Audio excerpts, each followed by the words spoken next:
엘 베델이라 불렀더라. 베델이라 불렀더라. 아멘. 네, 오늘은 인간이란 무엇인가 5번째 시간으로 베델로 올라가서 살아야 하는 존재, 베델로 올라가서 살아야 하는 존재라는 제목으로 말씀을 나누도록 하겠습니다. 말씀을 듣기 전에 미리 말씀을 드리면요, 유튜브로 방송되는 게 용량을 많이 차지하다 보니까 가끔 멈출 때가 있거든요. 그 멈춰서 못 들으신 부분은 나중에 또 영상을 편집해서 올리니까 그때 들으시면 되겠습니다. 사람은 누구나 자기의 이 삶의 털을 잡고서 살아갑니다. 한 곳에서 살다가 더 살기 좋고 더 편안한 곳을 찾아 떠나기도 하죠. 이사를 다니기도 하고 어떤 사람들은 이민을 떠나기도 합니다. 자, 우리도 지금 어딘가에 찾아가서 그곳에 살고 있는 것이죠. 어느 지역에서 오래 살았더라도 내가 살던 집을 떠나서 조금 더 나은 곳, 또 조금 더 살기 편한 곳, 내가 조금 더 편한 곳, 그곳으로 이동하기도 합니다. 그래서 거기서 그냥 그렇게 이동하면서 사람들은 살아가요. 자, 그런데 살기 위해서 찾아간 곳에서의 삶에 우리는 만족하고 있을까요? 살기 위해서 이동하는데 그곳에서 우리는 행복할까요? 만약에 만족하지도 않고 행복하지도 않다면 우리는 도대체 어디에 가야 만족하고 어디에 가서 살아야 행복할 수 있을까요? 인간은 누구나 이동하면서 사는데 항상 이렇게 보면 어느 곳에 있든지 간에 만족하지 못하고 행복하지 못하고 좀 좋은 집을, 좀 큰 집을 얻어서 가면 또 좋을 것 같아서 평수를 계속 넓혀가도 이것도 좁다, 저것도 힘들다, 뭐 이렇게 하는 것이 사람입니다. 얼마 전에 TV에 어떤 개그맨이 나왔는데 굉장히 어렸을 때 가난했대요. 그래서 어머니에게 큰 집을 뭐 선물하고 싶어서 60평짜리 아파트를 이렇게 했는데 좁다고 하더래요. 그래서 엄청 큰 100평이 넘는 전원주택을 지어가지고 이사를 갔는데 처음 이사하는 날 어머니가 팬트리, 다용도실을 보시더니 다용도실이 좀 좁다 이러더래요. 100평이 넘는 지하도 있고 쥐상으로도 몇 층이 되는 집을 지었는데도 그렇더래요. 그러니까 사람은 만족을 못해요. 옛날 사람들이 왜 그렇게 큰 성을 짓고 대저택에 살고 했는지 좀 이해가 되는 것 같아요. 궁궐이야 뭐 자기의 위세를 보여주기 위해서지만 옛날 우리나라 양반들만 해도 어마어마하게 큰 집에 살고 했던 것이 인간이 만족을 못하기 때문인 것 같아요. 과시욕도 만족을 못하고 내가 좀 크게 좀 큰 집에 살고 싶은 것도 만족을 못하는 것 같아요. 노예나 노비도 좀 많으면 좋겠고 뭐든지 좀 이렇게 만족 못하는 그런 것 같아요. 또 한편으로 보면 사람들이 요즘에 미니멀리즘 뭐 비우면서 살자 이런 거 해가지고 하는 사람들도 있는데요. 비우고 비워도 만족을 못하는 것 같아요. 모든 것을 집에서 내놓고 옷 한 벌 뭐 하나만 이렇게 남겨놔도 그 사람들은 얘기를 들어보면 그것도 다 비우고 싶어 하는 이런 것 같아요. 인간은 무엇을 해도 만족하지 못하고 어디에 가서 살아도 만족하지 못하는 것 같아요. 자, 미국에 가서 살면 만족하게 될까요? 미국은 그렇게 좋다는데 만족을 못할까요? 우리 동기들도 보고 그렇게 보면 미국에 살아도 뭐 그렇게 만족스럽지 않은 것 같아요. 다 힘들어하고 뭐 어려워합니다. 미국에 있다가 제일 미국에 사는 그런 사람들이 부러워하는 게 한국에 사는 사람들이고 또 한국에 사는 사람들 중에는 부러워하는 게 미국에 사는 사람들이고 뭐 그렇습니다. 아니면 뭐 다른 어떤 나라에 가면 우리는 만족하게 될까요? 굉장히 부자 나라라고 하는 복지가 잘 돼 있는 뭐 핀란드, 스웨덴, 노르웨이 이런 데 가면 우리는 만족하게 될까요? 여러분 그렇지 않습니다. 인간은 어떤 경우에도 잘 만족을 못하고 계속해서 옮겨 다니다가 이 세상에서의 나그네 생활을 하다가 천국에 가는 것이 바로 인간의 삶이죠. 자, 오늘은 야곱의 삶을 살펴보면서 사람이 어디로 가서 살아야 행복할 수 있고 만족할 수 있는지에 대해서 말씀을 나누도록 하겠습니다. 자, 본문의 주인공 야곱은 형의 장자의 권리를 빼앗습니다. 아버지를 속여서 빼앗게 되죠. 그리고 형 에서에게 죽임을 당할 위기에서 도망을 치게 됩니다. 그 위기에서 벗어나 살기 위해서 형이 나를 죽이려고 하니까 형을 피해서 도망을 가요. 그래서 형을 피해서 도망가서 간 곳이 하란입니다.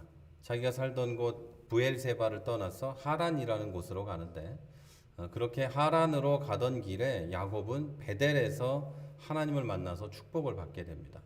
자, 오늘의 베델은, 오늘 본문의 베델은 돌아온 다음에, 하란에서 돌아온 다음에 베델이고, 하란으로 도망치던 길에 야곱은 베델에서 하나님을 만나서 축복을 받아요.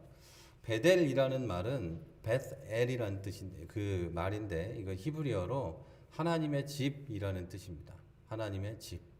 그리고 여러분, 예수님께서 태어나신 거 베들레헴 있죠? 베스레헴, 이 말은 빵 만드는 곳, 뭐 그런 뜻입니다. 벳이라는 것, 베스라는 게 집이에요, 집. 네, 그런 뜻이에요. 그래서 하나님의 집에서, 그러니까 하나님을 만난 곳, 그러니까 베들레헴, 베들이죠, 벳엘이죠. 하나님의 집, 거기서 하나님을 만났으니까 거기가 베델이 되는 거죠. 자, 거기서 하나님을 만나서 축복을 받았어요. 자, 창세기 28장에 보면 하나님께서 베델에서 야곱을 축복하는 장면이 나옵니다. 이렇게 말씀하시죠.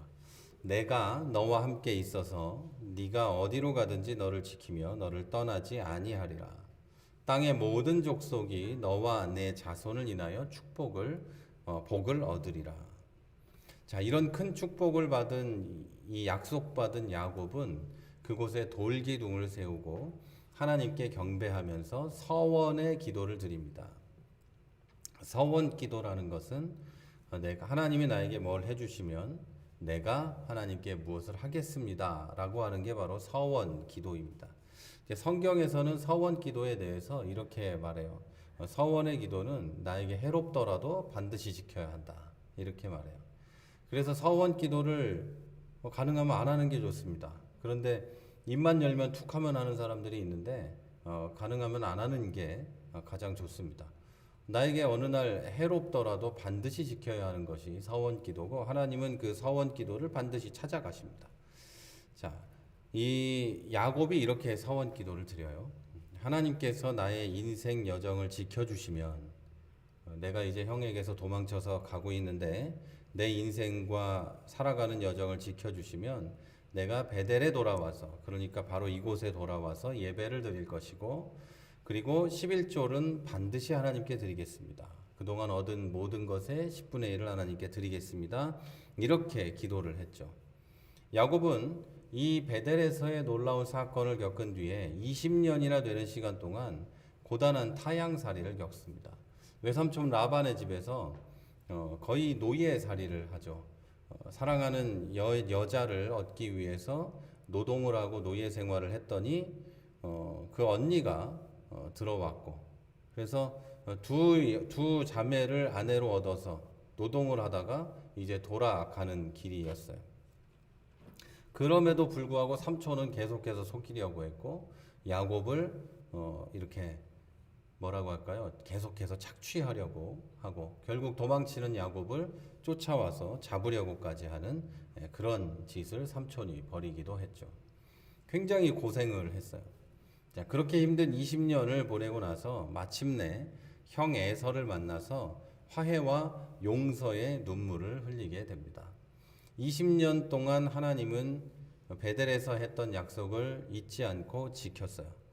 그런데 문제는 여기서 생기는데, 그 20년 전에 야곱은 하나님께 자기 스스로 기도했던 내용이 있는 거예요. 나를 지켜주시면 내가 베델에 가서 하나님께 예배하고 그동안 모은 모든 것의 10분의 1을 드리겠습니다. 이렇게 약속을 했었어요.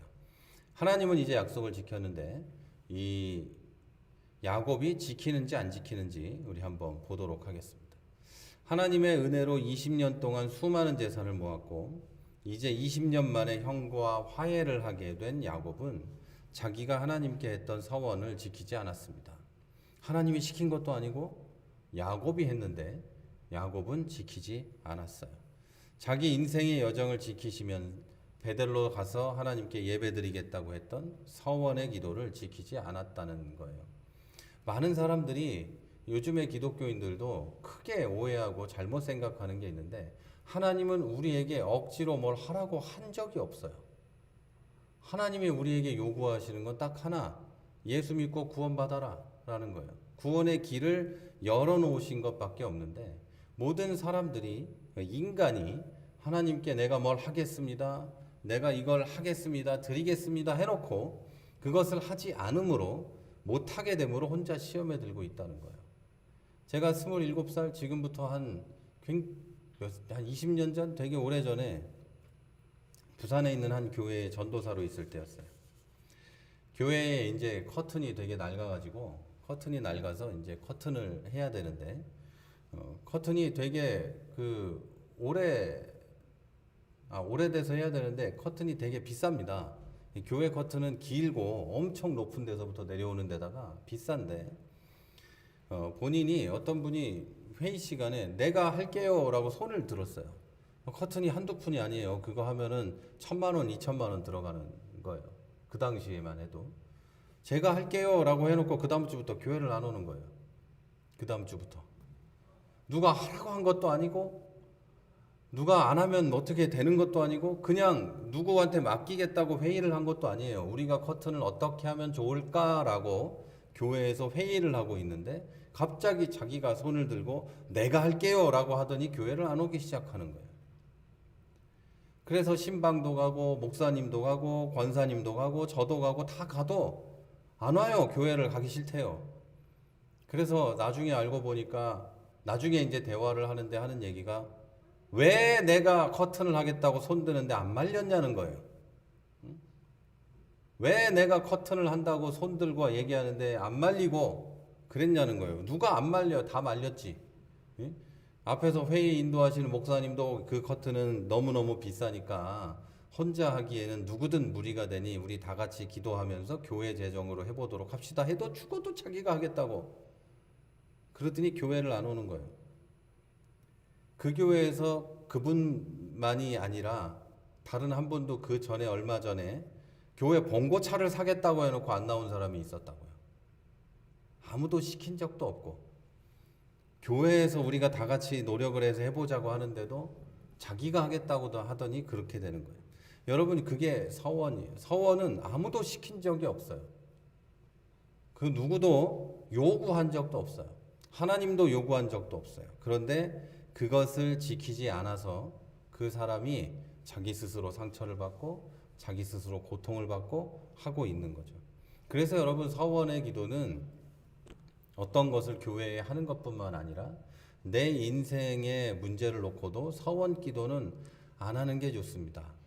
안 하는 게 좋고, 그냥 하나님께 기도하세요. 하나님은 그냥 기도해도 다 들어주세요. 서원 기도를 했기 때문에 들어주시는 분이 아니라는 거예요. 야곱이 서원을 하지 않았어도 하나님은 야곱을 지켜주셨을 거예요. 그런데 야곱은 서원을 했고 자기가 그 올무에 묶이게 되었다는 거예요. 자, 여러분, 야곱은 자기 인생을 지켜주신 하나님과 했던 약속, 자기가 했던 하나님과의 약속을 지키지 않고 베델에 가지 않고 세겜이라는 곳에 머물면서, 세겜이라는 곳, 이방인들이 살고 있는 그곳에 살면서 그곳의 풍습을 따라서 살아갔습니다. 형을 만나서 화해를 하고, 형을 만나서 화해를 하면 이제 다시 베델로 가서 기도하고 하나님께 예배해야 함에도 불구하고 형을 믿지 못해서 형을 따라갈 수는 없었어요. 왜냐하면 형이 나한테 거짓말한다고 생각했을 테니까, 형이 나를 죽이려고 한다고 생각했을 테니까 그러지 못하고 이 사람이 세겜, 거기에 머물면서 정착을 하게 되었다는 거예요. 그러면서 거기서 이방인들의 풍습을 따라서 살아가게 됩니다. 자, 그러던 중에 야곱은 엄청나게 큰 위기를 만납니다. 세겜에서의 야곱은 세력이 작은 이방인에 불과했어요. 아무것도 아닌 사람이었어요. 그냥 돈 좀 많이 있는, 재산이 좀 많은 이방인, 아무것도 아닌 사람, 이거였어요. 그래서 거기 사람들의 비위를 맞추면서 살 수밖에 없었어요.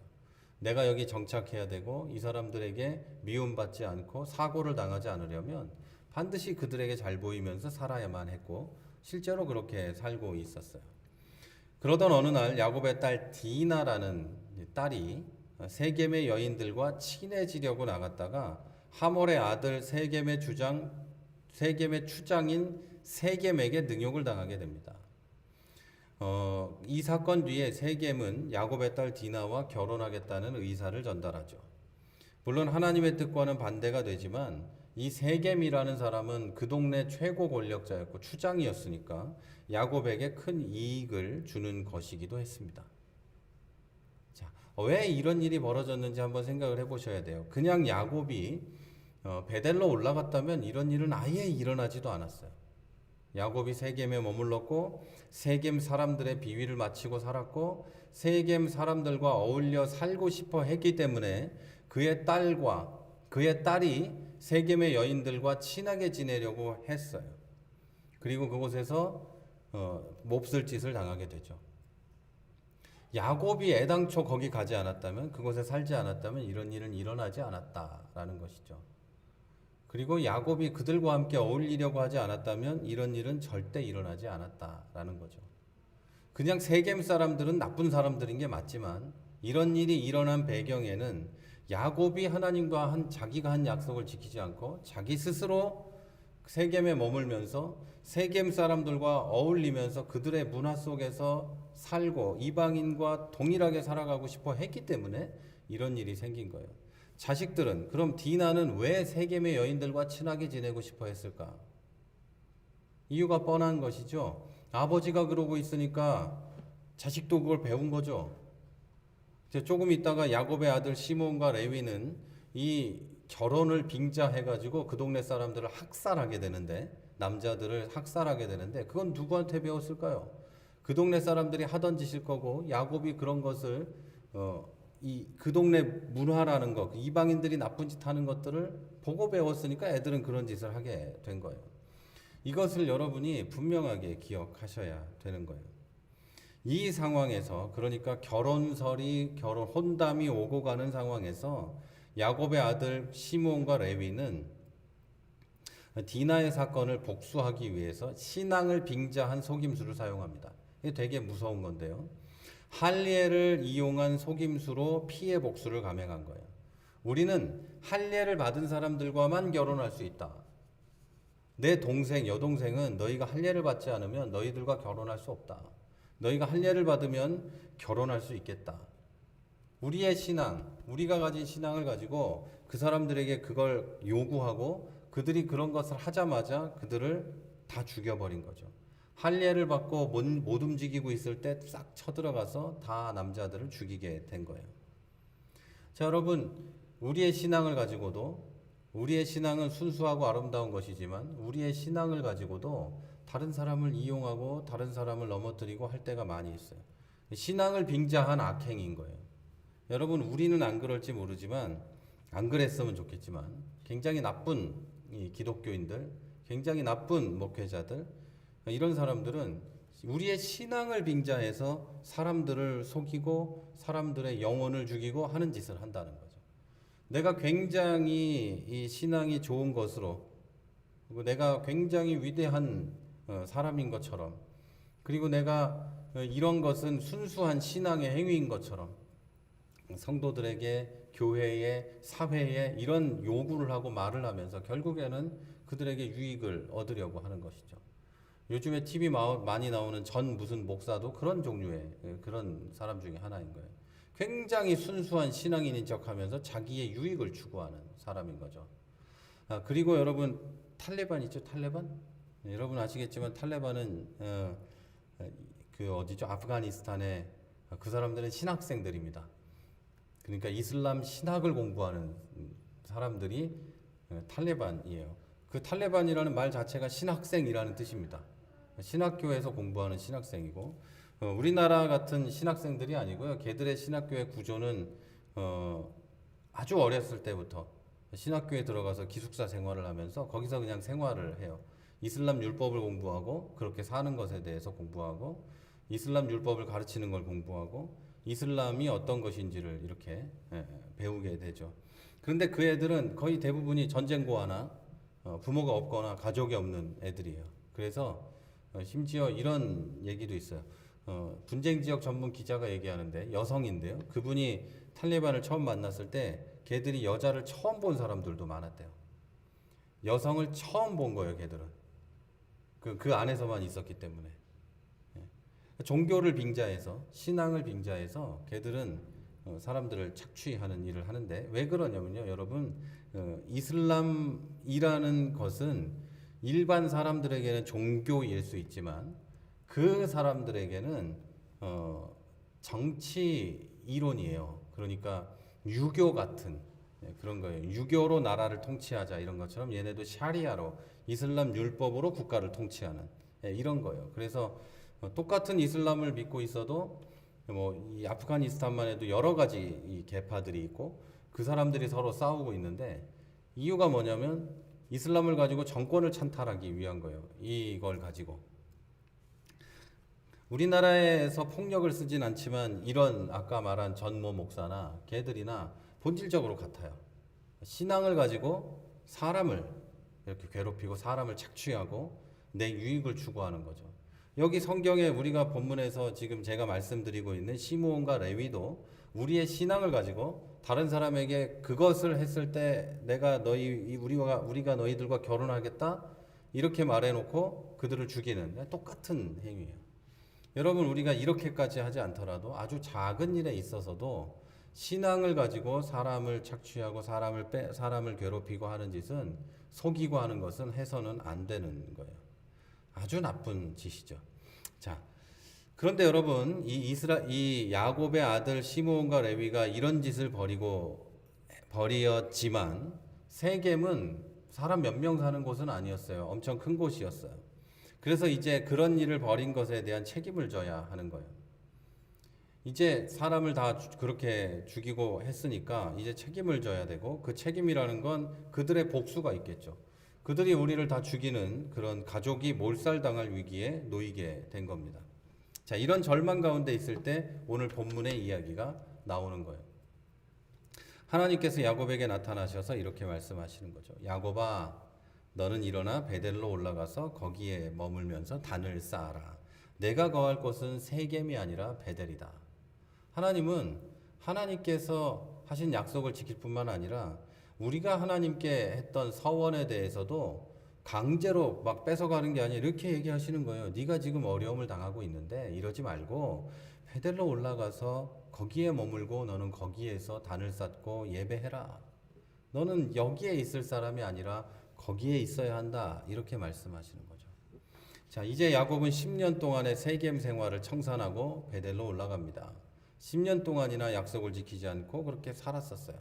그런 불행한 삶을 살다가 결국에 야곱은 베델로 올라가서 축복된 삶으로 변화됩니다. 하나님은 베델에서 야곱을 다시 축복합니다. 하나님이 다시 야곱에게 나타나사 그에게 복을 주시고 그에게 이르시되 나는 전능한 하나님이라 생육하고 번성하라 국민과 많은 국민이 내게서 나겠고 왕들이 내 허리에서 나오리라. 아멘. 야곱의 삶은 베델에 가서 복을 받는 삶으로 변화되었고 그리고 다른 사람들에게 복을 끼치는 삶으로 변화되었습니다. 이런 야곱의 경우와 똑같이 사람은 베델로 올라가야만 복된 삶을 살 수 있어요. 베델로 올라가면 하나님의 집에 올라가면 우리는 하나님을 만나고 하나님의 은혜를 받고 죄사함의 은혜를 받고 구원의 기쁨을 누리게 됩니다. 또 하나님이 주시는 위로를 받고 사랑을 받고 용기를 얻게 됩니다. 자, 우리 믿음의 선조들은 베델 곧 하나님의 집에 올라가는 일을 아주 귀하게 여기고 성도들과의 교제를 친구들과의 만남보다 훨씬 귀하게 여겼습니다. 불과 얼마 전만 해도 우리 다 그렇게 했어요. 하나님을 만나러 교회에 가는 것, 예배 드리는 것이 세상에서 노는 것보다 훨씬 좋았고 교회 안에서 성도의 교제를 하는 것이 밖에서 친구들을 만나는 것보다 훨씬 좋았던 시절이 불과 얼마 전이었어요. 그런데 요즘의 그리스도인들은 베델에 올라가는 일을 가볍게 여기고 시간이 남으면 올라가는 경향이 있습니다. 예배는 시간 남으면 드리는 거고 교회 성도들과의 교제는 시간 남으면 하는 거고 다른 많은 것들을 다 한 이후에 여유가 생기면 하는 것이 신앙생활이 되었다는 것이죠. 자, 그런 식의 신앙생활은 하나님과의 만남도 없고 축복도 없습니다. 신앙생활을 열심히 해야 축복이 있다는 게 아니라 축복이 이 신앙생활에 있다고 말씀드리는 거예요. 사람들이 잘못 생각하는 거예요. 내가 신앙생활을 열심히 하면 축복을 받는 게 아니라 베델로 들어갔을 때 야곱이 축복을 받았던 것처럼 교회에 머물고 신앙생활에 머물면 축복이 있다는 얘기예요. 따라서 여러분 잘못된 그런 여유가 있을 때 하는 신앙생활은 베델로 돌아가기 전에 야곱과 같이 사람들이 보기에는 성공한 사람일 수도 있겠죠. 돈도 많고 좀 발달된 도시에 살고 있고 이러니까 성공한 사람일 수도 있지만 늘 평안이 없고 눈치 봐야 되잖아요. 내 집이 아니잖아요. 세겜은 원래 내 본질과 다른 곳이잖아요. 그러니까 눈치도 보고, 그리고 어떻게 하면 내가 이들과 잘 지낼까? 어떻게 하면 저들처럼 성공하고 저들과 다르지 않게 살 수 있을까라면서 생각을 하는 것이죠. 그런 생각을 하면서 살아가는 거죠. 얼마나 매일 힘들고 얼마나 매일 이렇게 막 눈치가 보이고 그런 삶을 살겠습니까? 자, 여러분, 만약에 여러분이 이런 식의 삶을 살고 있다면 당장에 베델로 돌아오시기를 바랍니다. 베델로 올라가시기를 바랍니다. 자, 그러면 어떻게 사는 것이 베델로 올라가서 사는 걸까요? 오늘날 베델은 어디일까요? 하나님의 집, 그건 어디일까요? 야곱이 하나님께 예배를 드렸던 곳이 바로 베델입니다. 자, 좁은 의미로 보면 교회 생활, 이게 베델에서의 삶이라고 볼 수 있습니다. 자, 그래서 베델로 올라가는 삶이란 교회에 와서 예배 드리는 일을 귀중하게 여기는 삶을 뜻합니다. 주일뿐만 아니라 모든 모임과 성경 공부와 기도 드리는 시간마다 빠지지 않고 사모하는 마음으로 주님 앞에 나가는 것, 그게 바로 베델에서의 사는 것을 뜻합니다. 자, 이렇게 교회에서의 예배와 모임과 기도를 통해서 우리는 은혜를 입어요. 하나님의 사랑을 느끼고 알게 됩니다. 우리가 하나님을 적극적으로 만나는 그런 시간은, 하나님이 우리를 적극적으로 만나서 자기를 드러내는 시간은 예배 시간입니다. 그리고 기도하는 시간이에요. 물론 지금 상황이 여의치 않고 모든 것이 급박하게 변화되는 이 시기라서 교회에서 예배드리는 사람보다는 집에서 예배드리는 사람도 많고, 사회에서도 교회보다는 집에서 예배드리고 집에서 서로 온라인으로 성도들끼리 교제하는 것이 더 좋아 보이고 하지만, 지금은 어쩔 수 없다 하지만 정말로 중요한 것은 우리가 그런 상황이라도 교회에 오지 못하더라도 온라인으로라도 예배드리고, 그렇게라도 하나님을 만나려고 하고, 그렇게라도 성도들의 얼굴을 보려고 하는 것이 베델에서의 삶을 살아가는 거라는 거죠. 그렇게 살아갈 때 우리는 하나님의 은혜를 누릴 수 있게 되고 하나님의 사랑을 느끼고 알 수 있게 되는 거예요. 이것을 여러분 해본 사람들만 솔직히는, 그렇게 교회 생활을 옛날에라도 언제라도 해본 사람들은 그 기쁨과 행복을 잊지 못하고 언젠가는 다시 돌아와서 하게 되죠. 나아가서 우리는 교회, 곧 베델로 올라가서 성도들과의 만남의 기쁨을 누리게 됩니다. 저는 사실 교회에서 누군가를 만나는 게 참 좋아요. 여러분을 만나고 지나다니는 사람도 만나고, 이 동네에서 그래도 한 2년 가까이 있다 보니까 이제 사람들도 알게 되고 지나가다 보면 뭐 인사도 하게 되고 그러는데, 또 더 과거로 돌아가서 보면 제가 만난 모든 즐거운 만남은 교회에서의 만남이었어요. 세상에서의 만남, 뭐 학교에서의 만남, 무슨 만남 다 있었지만 다 필요 없고 교회에서 만나는 게 가장 행복하고 즐거운 만남이었어요. 아시겠지만 제 아내도 교회에서 만났어요. 교회에서 만나는 게 제일 행복한 거예요. 교회가 없었으면 이런 아름다운 일은 저에게 있을 수가 없었어요. 여러분, 세상 사람들과의 만남이 지치고 힘드십니까? 베델로 올라가시길 바랍니다. 하나님과 만나고 성도들과 만나는 즐거움과 축복이 있으리라고 믿습니다. 자, 이제 마지막으로 베델로 어떤 마음을 가지고 올라가야 하는지 말씀을 드리고 마치도록 하겠습니다. 여러분, 설교의 서두에 살기 위해서 이사를 가고 이민을 가고 하는 사람들에 대해서 잠시 말씀을 드렸죠. 여러분도 살기 위해서 이사를 가고 더 잘 살기 위해서 어딘가를 찾아다닙니다. 자, 한번 생각해 보시죠. 저는 이민 사회에서 10년이 넘게 살았는데요. 거기로 이민 오는 사람들은 다 공통적인 특징이 있었어요. 그들은 모두 다 여기에 와서 거기에 가서 뭔가 이루어 보자. 이제 거기서 뭔가를 이루고 감사하면서 즐거워하면서 살자. 이런 마음을 가지고 체코에 왔다는 거죠. 거기에 가서 뭐 그냥 될 대로 되라. 안 되면 죽지 뭐. 이러고 온 사람은 한 명도 없었어요. 그리고 부정적인 마음을 가지고 체코에 가서부터는 내가 원망하고 힘들고 괴로워하면서 살자. 이런 마음을 가지고 온 사람도 없었어요. 한국에서든 어디에서든 힘들고 어렵게 살았어도 체코에 가서 뭔가 이루어보자. 거기 가서는 감사하면서 살자. 거기 가서는 즐거워하면서 살자. 이렇게 다 왔었다는 거예요. 그런데 어딘가에서 뭔가 이루겠다고 생각한다면 뭔가가 어떤 것들이 전제되어야 할까요? 다시 말해서 새로운 삶의 터전으로 옮기면서 어떤 것을 가장 밑바닥에 준비해 둬야 할까요? 아주 간단한데요. 첫째는 반드시 가야 된다는 거. 꼭 안 가도 되는데 굳이 거기 갈 필요가 없는 거예요. 반드시 가야 한다는 것을 생각해야 되고, 두 번째는 무엇을 이루어낼지를 결정해야 되고, 그 다음은 꿈을 이루기 위해서 과거와 단절해야 됩니다. 여러분, 이민 생활에서 실패하는 사람들의 가장 중요한 특징이 뭐냐면 과거를 잊지 못하는 거예요. 내가 옛날에는 잘 나갔는데, 이런 얘기를 입에 달고 있는 사람들은 여러분 그 이민 사회에서 절대로 성공을 못 하더라고요.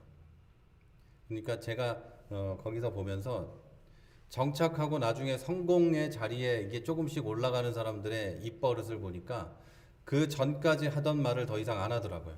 내가 한국에서는 이만큼 잘 나갔었는데 내가 여기서 이런 일을 해야 돼. 내가 이런 눈치를 보면서 이렇게 해야 돼. 이런 말을 이제 안 하기 시작하더라고요. 과거의 것을 잊어버리고 이제 버리고 여기서 뭔가를 이루겠다는 마음으로 새롭게 시작하더란 말이죠. 그래서 미국 이민 사회에서 나오는 이런 이야기들이 있어요. 그게 뭐냐면 한국에서 가지고 온 돈 다 쓰기 전까지는 저 인간 일 안 한다. 이거예요. 10억을 가져왔으면 10억 다 쓸 때까지 일을 안 해요. 마냥 놀다가 돈 떨어지면 나가서 이제 공장에서 박스 날리기 시작하는 거예요. 그러면서 그때부터 정착을 하기 시작해요.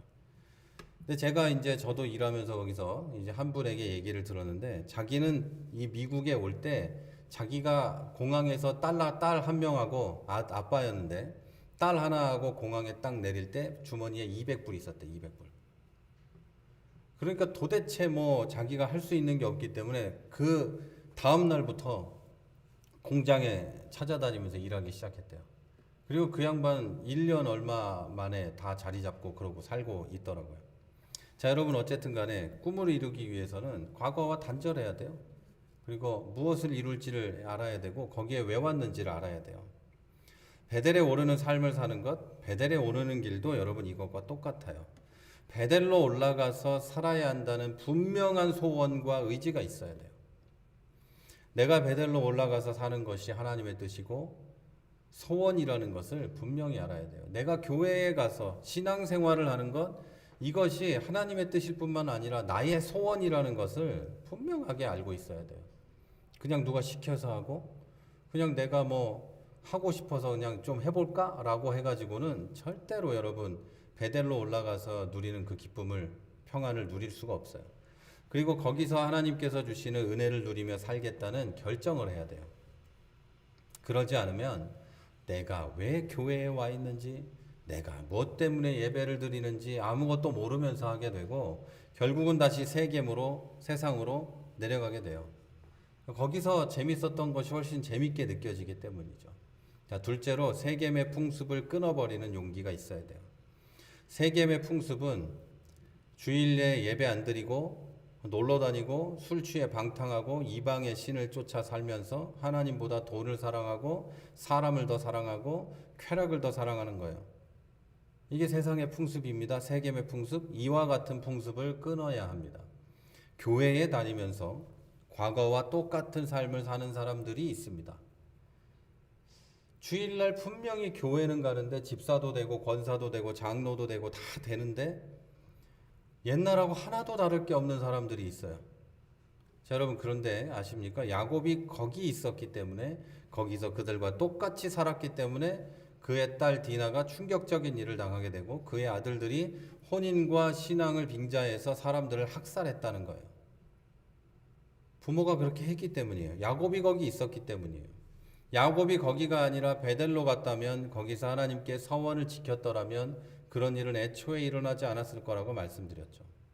자, 이 이야기를 하나님의 징벌이다, 하나님의 뭐다 이렇게 생각하면 안 돼요. 자기의 선택이에요. 분명히 말씀드리지만 하나님은 우리가 괴로워하거나 가난하게 살거나 고통받는 걸 절대 원하지 않으십니다. 나의 선택이에요. 나의 선택. 자, 여러분, 내 선택이고 그 결과가 거기에 나타나는 거예요. 자, 여러분, 교회에 오면 과거를 씻어야 합니다. 하나님을 사랑하고 예배를 사모하고 성도의 교제를 사모해야 돼요. 그때 베델에 온전하게 오르게 되고 하나님의 은혜를 진실하게 경험하게 될 수 있습니다. 셋째, 다 함께 올라가야 합니다. 야곱은 자기 집 사람과 자기와 함께한 모든 자들을 데리고 베델에 올라갔습니다. 참으로 아름다운 모습이죠. 야곱이 베델에 올라갔을 때 하나님은 야곱에게 2중 3중의 축복을 내리십니다. 하나님은 베델에 올라오는 모든 사람들에게 은혜와 복을 넘치게 부어주세요. 그러니까 나 혼자 예수 믿으려고 하면 안 되는 거예요. 가족이 같이 예수 믿고 예배드리고 이렇게 해야 되는 게 맞는 것이죠. 자, 사랑하는 여러분, 인간은 베델로 올라가기 위해서 창조된 존재입니다. 하나님을 찬양하고 하나님께 영광 돌리고 그렇게 하면서 그곳에서 하나님의 축복을 누리면서 살기 위해 창조된 사람들이 바로 우리들입니다. 이 창조의 목적에 합당한 삶을 살면 하나님께서 주시는 축복을 누리고 하나님께 영광을 돌릴 수 있는 삶을 살아갈 수 있습니다. 인간이 누릴 수 있는 가장 큰 행복을 하나님 안에서 누릴 수 있습니다.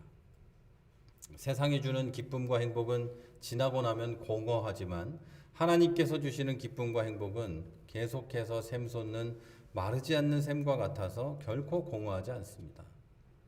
저는 여러분들이 모두 행복한 삶을 살기를 진심으로 바랍니다. 여러분들이 모두 하나님의 축복을 누리고 기쁘고 즐겁게 사시기를 바랍니다. 그리고 이것은 제가 바라는 것만이 아니라 하나님이 원하시는 겁니다. 이것을 위해서 세상의 것들을 떠나서 거기서 눈치 보면서 살지 말고 베델로 올라가서 하나님과 함께 하나님과 예배하며 하나님과 동행하며 살아가시기를 주의 이름으로 축원합니다. 우리 이제 한번 기도하겠습니다. 다 같이 기도하실 때 하나님, 내가 베델로 돌아가기를 원합니다. 베델에서 하나님께 영광 돌리고 베델에서 하나님과 살아가기를 원합니다. 나의 신앙생활을 지켜주시고 내가 하나님과 걸어가는 귀한 삶이 되게 해주옵소서. 우리 다 같이 그렇게 기도하겠습니다. 아버지 감사합니다. 하나님의 은혜와